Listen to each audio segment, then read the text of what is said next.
저는 한 달 전 매우 놀랍고 신기한 경험을 했습니다. 한 달 전에 태어난 작년 12월 마지막을 앞두고 태어난 첫 아이에 관한 이야기입니다.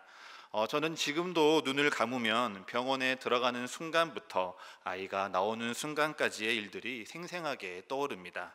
진통이 계속되는 아내를 손 잡아주는 것 말고는 아무것도 할 수 없는 무력함과 산모의 신음소리를 들으면서도 대신 아파할 수 없었던 안타까움, 그리고 으앵하고 소리치던 아이의 첫 울음소리가 눈만 감으면 지금도 생생하게 떠오릅니다.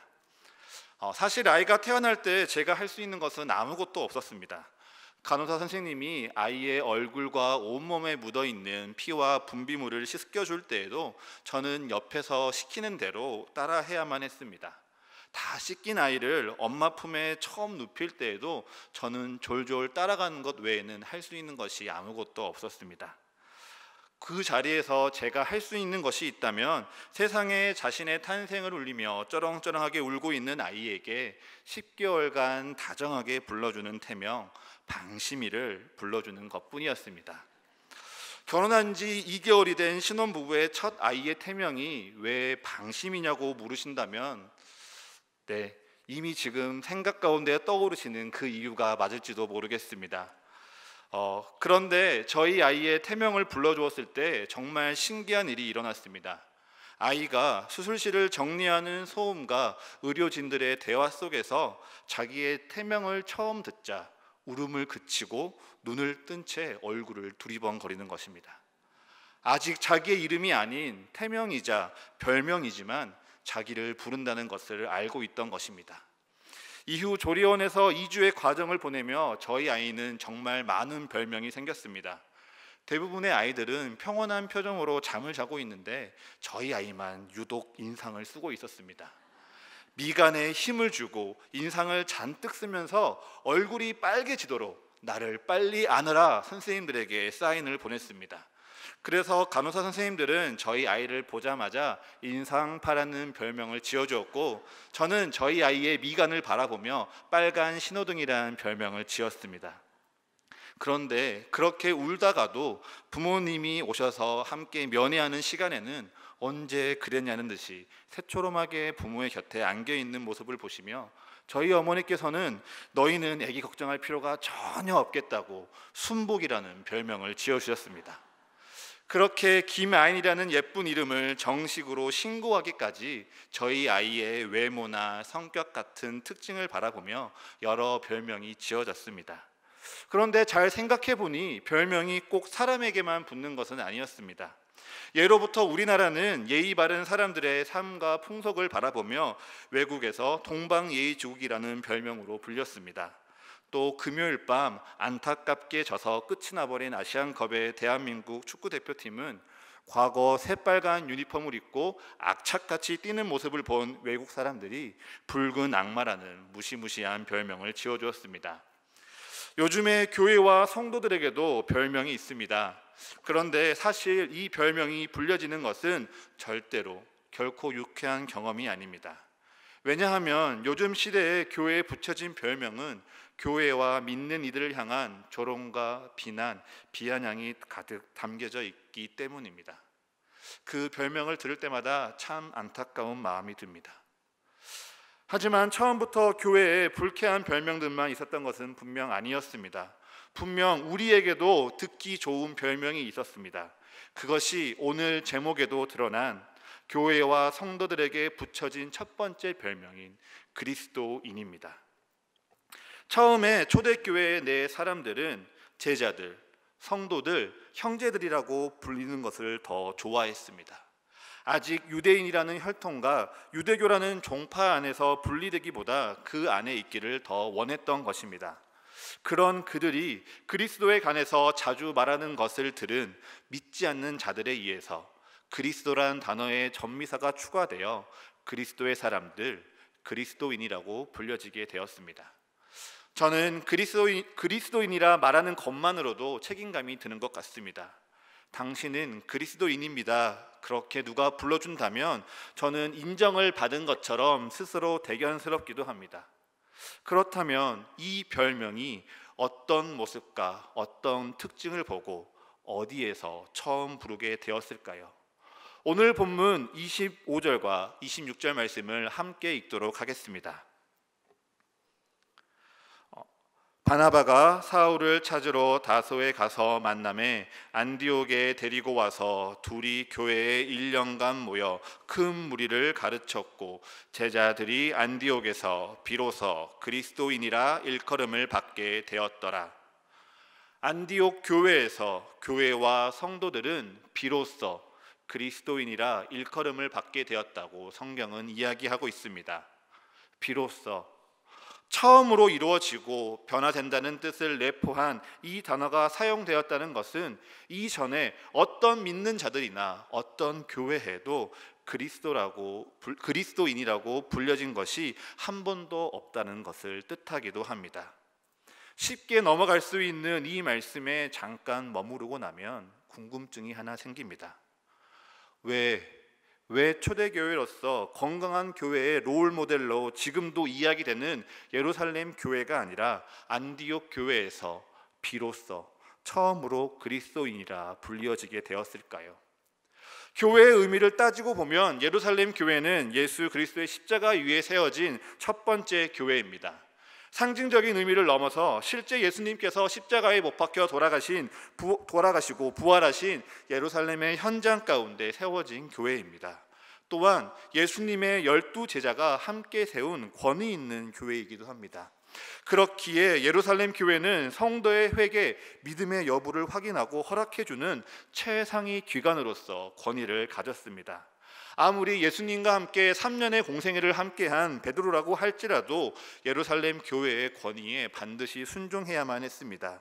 그렇기에 베드로는 가이사랴에서 성령의 권능으로 말미암아 백부장과 그의 가정 가운데 성령이 임하는 놀라운 은사를 체험하고도 예루살렘 교회에 다시 보고하고 승인을 받아야 했습니다. 이는 예수 그리스도의 복음을 지키는 중심, 예수님과 함께 동행한 사도의 역사와 이후에 세워지는 교회의 역사를 연결시키는 고리의 역할을 예루살렘 교회가 수행한 것이었습니다. 그렇다고 예루살렘 교회가 단순히 권위만을 앞세운 교회였을까요? 아닙니다. 예루살렘 교회는 사역에 있어서도 분명 본이 되는 교회였습니다. 이는 우리 동순교회의 5가지 사역 영역과 비교해 보면 더욱 분명하게 보입니다.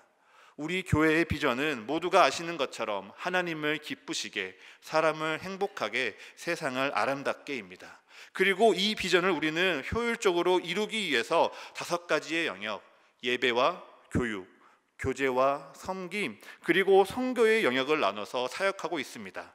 예루살렘 교회도 마찬가지였습니다. 먼저 그들의 예배는 어떠하였습니까? 성령이 함께하는 예배, 성령이 역사하시는 예배였습니다. 그렇기에 예수님께서 살아가실 때에는 성급한 말로 꾸중 듣기의 일수였던 베드로가 성령의 권능으로 담대하게 하나님의 말씀을 전하였습니다.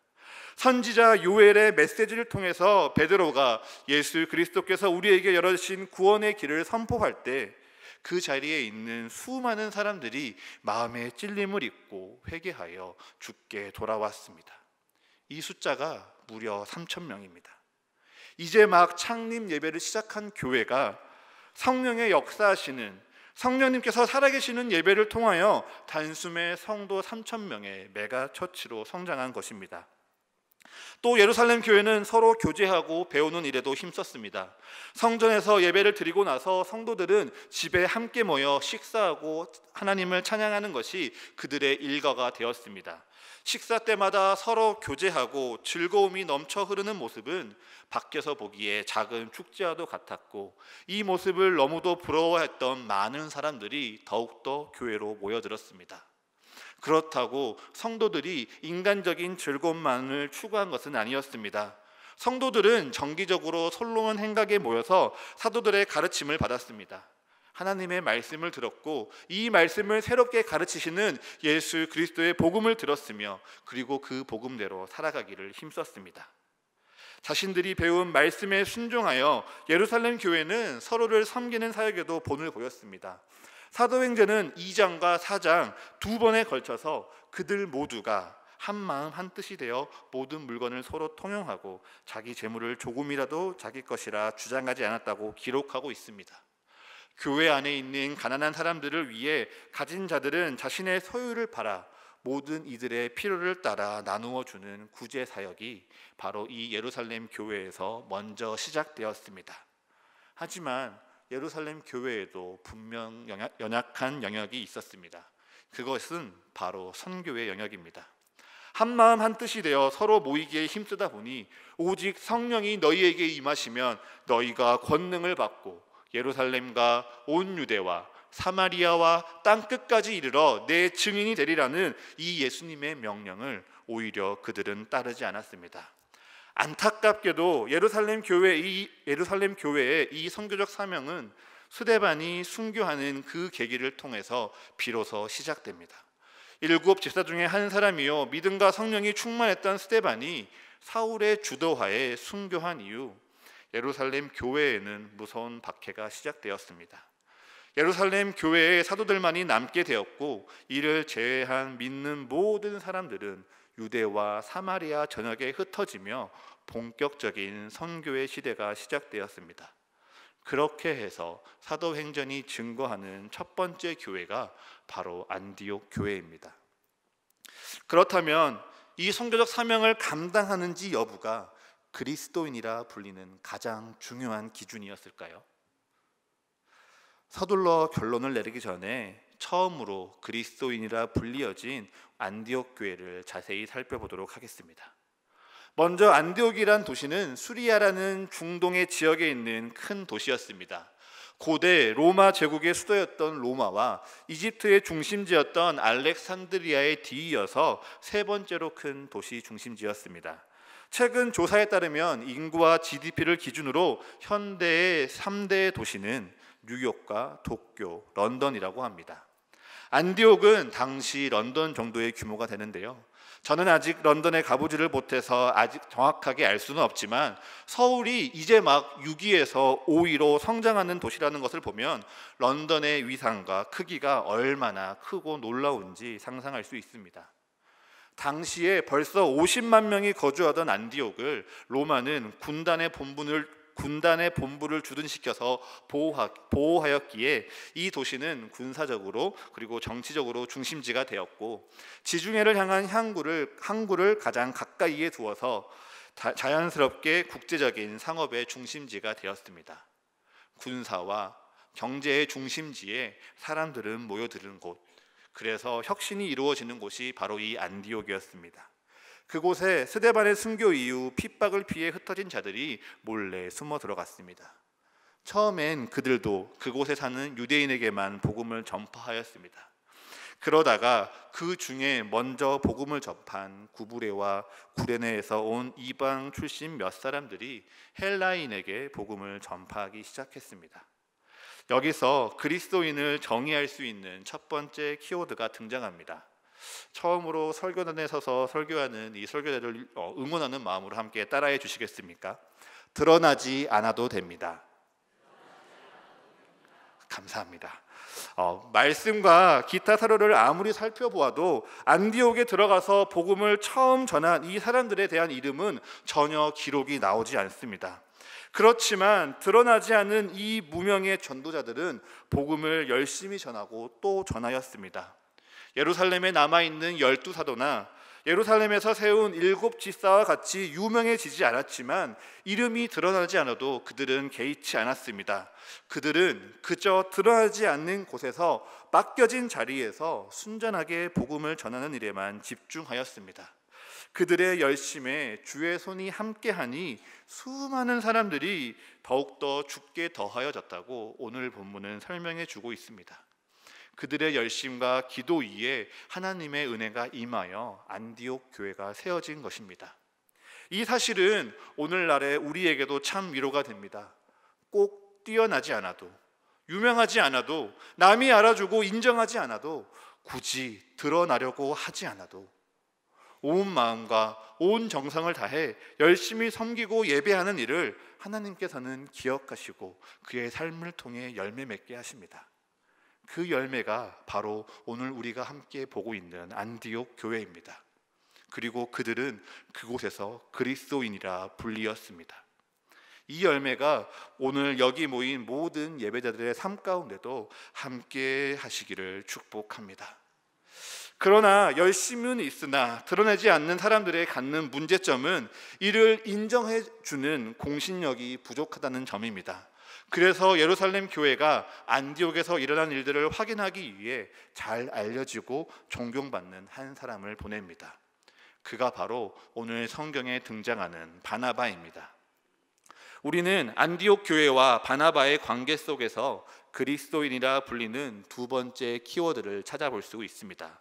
함께 다시 한번 따라하겠습니다. 함께하기를 소망하는 마음들, 함께하기를 소망하는 마음들. 안디옥 교회의 지도자들은 충분히 바나바를 경계하고 멀리할 수 있었습니다. 내가 수고하였기에 내가 여기에 처음으로 먼저 와서 함께하며 나와 함께 내가 드리는 이 시간을 통하여 안디옥 교회가 세워졌기에 예루살렘 교회의 권위를 앞세워오는 바나바를 밀어내고 거부할 수 있었습니다.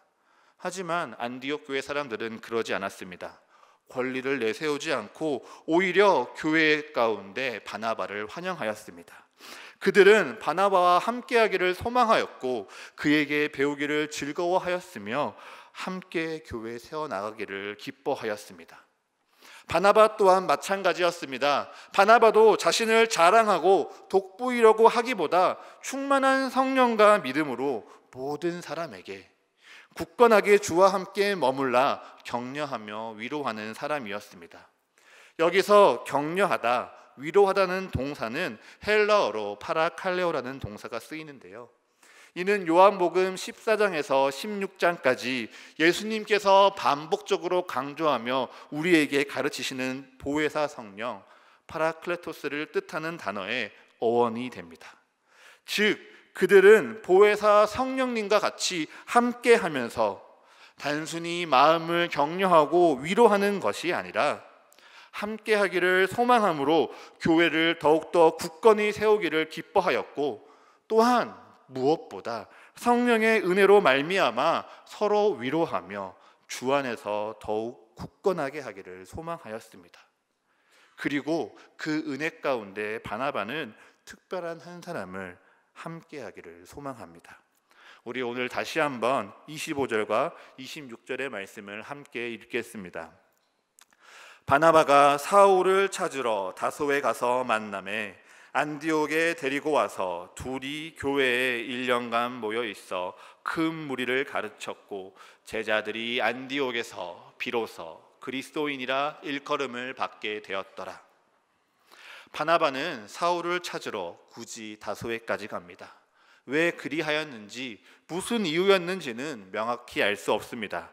그렇지만 바나바는 사울에게 안디옥 교회에 함께 가서 그곳에서 거하며 자기와 함께 큰 무리를 가르치며 돌볼 것을 권유합니다. 그런데 사울이 누구입니까? 안디옥 교회가 시작된 순간을 떠올리면 스데반의 일로 흩어진 몇 사람이 이방인들에게 말씀을 전하며 시작된 곳이 바로 안디옥 교회였습니다. 이 스데반의 일의 주동자가 누구였습니까? 네, 바나바가 함께하기를 청하는 사울입니다. 이 과거의 사건으로 인해 안디옥 교회의 지도자들과 성도들은 시작부터 사울과 운명적인 원수로 남을 수밖에 없었습니다. 예전 황성영 작가의 선님이라는 소설을 읽고 저는 이 원수라는 단어가 얼마나 무겁고 무서운지 절실히 느꼈던 적이 있습니다. 6.25 전쟁 당시 황해도 지역을 배경으로 쓰여진 이 소설은 바로 어제까지 사랑하며 함께했던 이웃의 사람들이 전쟁이라는 특수한 상황 속에서 사회주의와 기독교라는 이데올로기로 나뉘어져 서로를 죽고 죽이고 보복하고 다시 복수하는 만행의 현장과 그 안의 비극을 너무도 절절하게 묘사하고 있습니다. 소설을 읽으면 전쟁을 경험하지 않았지만 어찌할 수 없는 상황 속에서 원수가 되어져 버린 내 이웃을 향한 저항할 수 없는 미움과 시간이 얼마나 흘러갈지라도 절대 씻겨질 수 없는 아픔 앞에 있는 그 등장인물들을 공감하며 제 마음도 먹먹해졌습니다.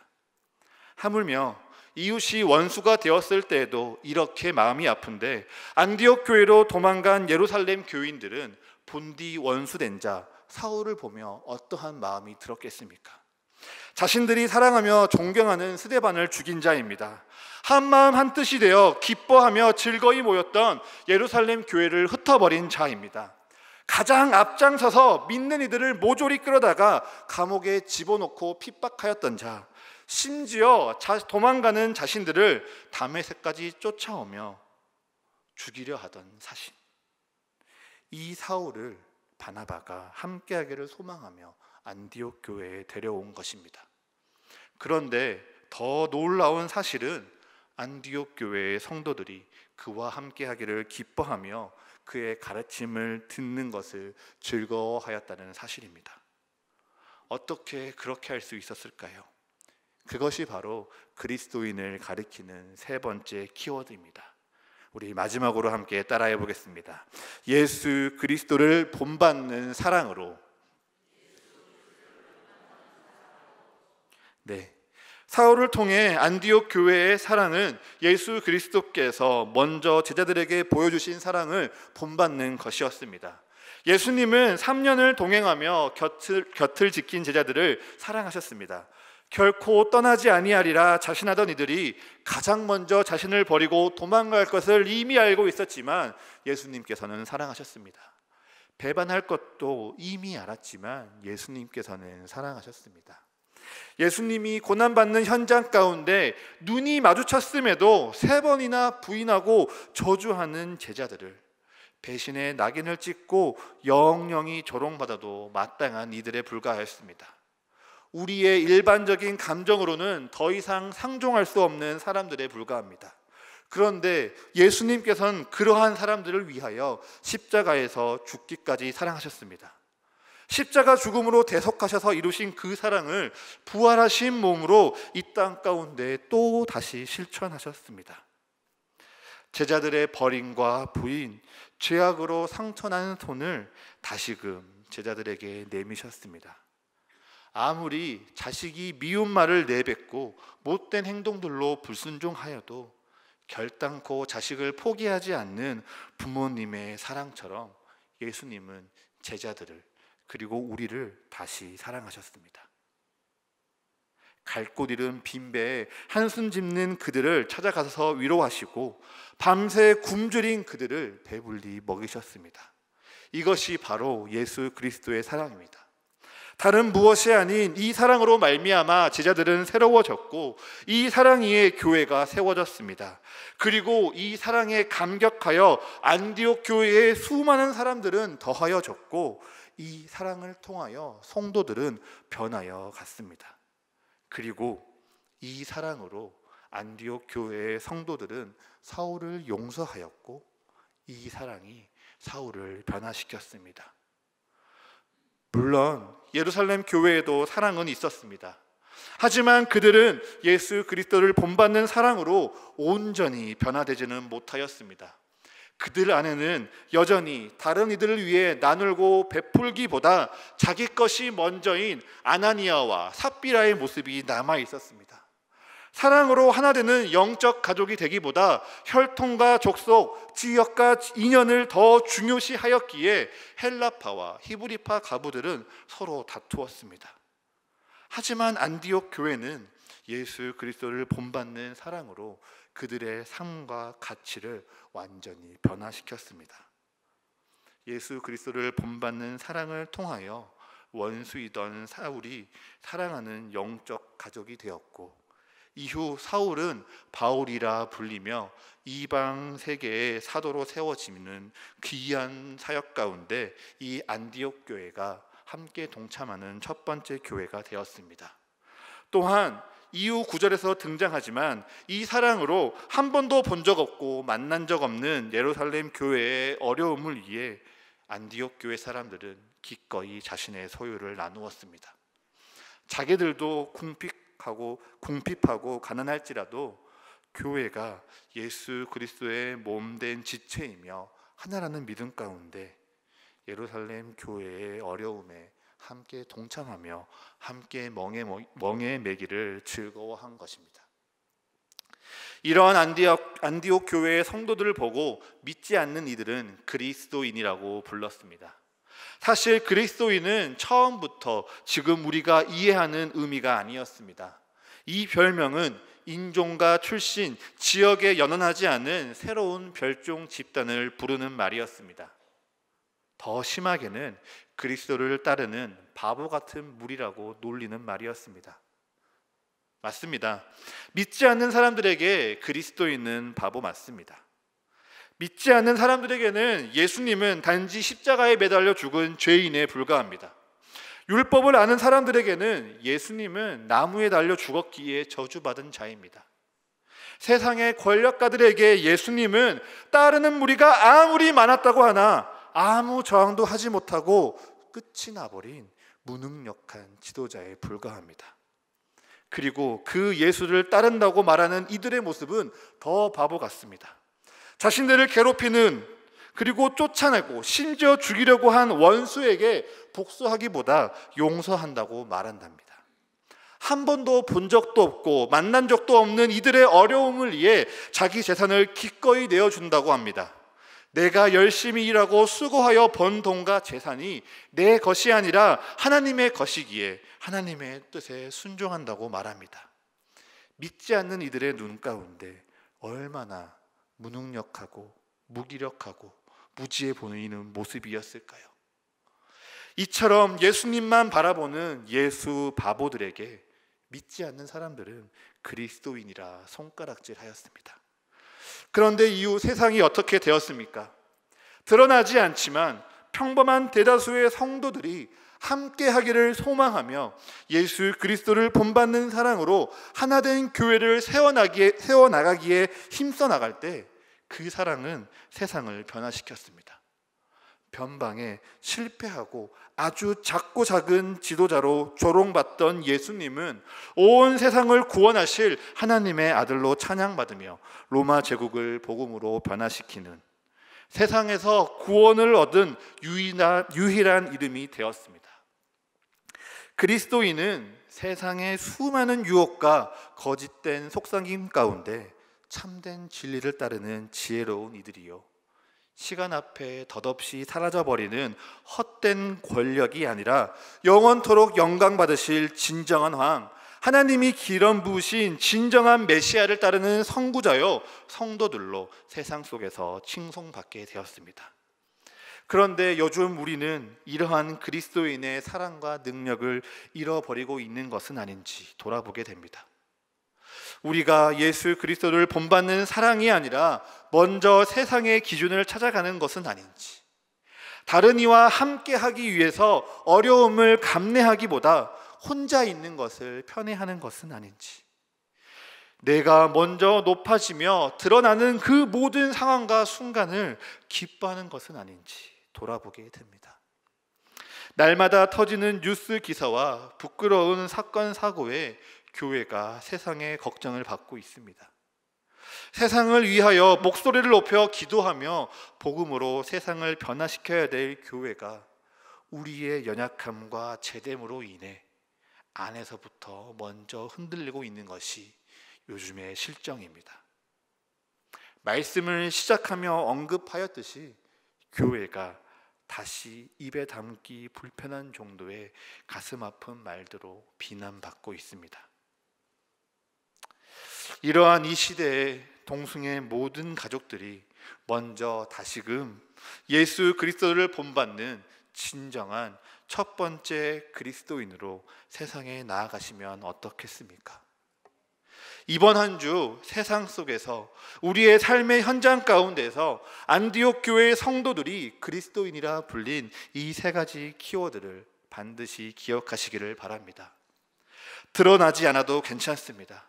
그저 있는 삶의 자리에서 내 이웃과 성령님과 함께하기를 소망하는 마음을 지키며 예수 그리스도를 본받는 사랑으로 사랑을 실천하는 사람들이 되십시오. 이들이 바로 진정한 그리스도인입니다. 안디옥 교회의 성도들처럼 때론 세상에서 바보 같다고 놀림을 받고 이해할 수 없는, 도저히 우리가 행할 수 없는 용서와 사랑으로 우리의 마음이 답답하여지며 세상 가운데 치탄을 받을지라도 주께서 맡기신 사랑 그 하나로 세상을 향해 나아가는 참된 그리스도인이 되시기를 축복합니다. 그렇게 주의 말씀에 순종할 때 하나님을 기쁘시게 하며 사람을 행복하게 하고 세상을 아름답게 변화시키는 하나님의 자랑스러운 첫 번째 그리스도인들이 되시기를 축복합니다. 기도하시겠습니다. 우리에게 예수 그리스도를 통하여 사랑을 깨닫게 하시고 고백해 하시는 하나님 아버지, 여기 모인 동숭의 모든 가족들이 이 세상 속에 참된 그리스도인으로 우리 삶의 자리를 주의 뜻대로 변화시켜 나가는 첫 번째 그리스도인으로 살아가는 이 한 주가 되게 하여 주시옵소서. 나를 드러내기보다 오직 주를 밝히 드러내고 내 것을 따지기보다 함께 하기를 소망하며 예수 그리스도를 본받는 사랑으로 세상을 아름답게 변화시켜 나가는 삶으로 드리는 거룩한 예배를 행하는 예배자가 되도록 주여 축복하여 주시옵소서. 이 모든 말씀 예수님의 이름으로 기도합니다. 아멘.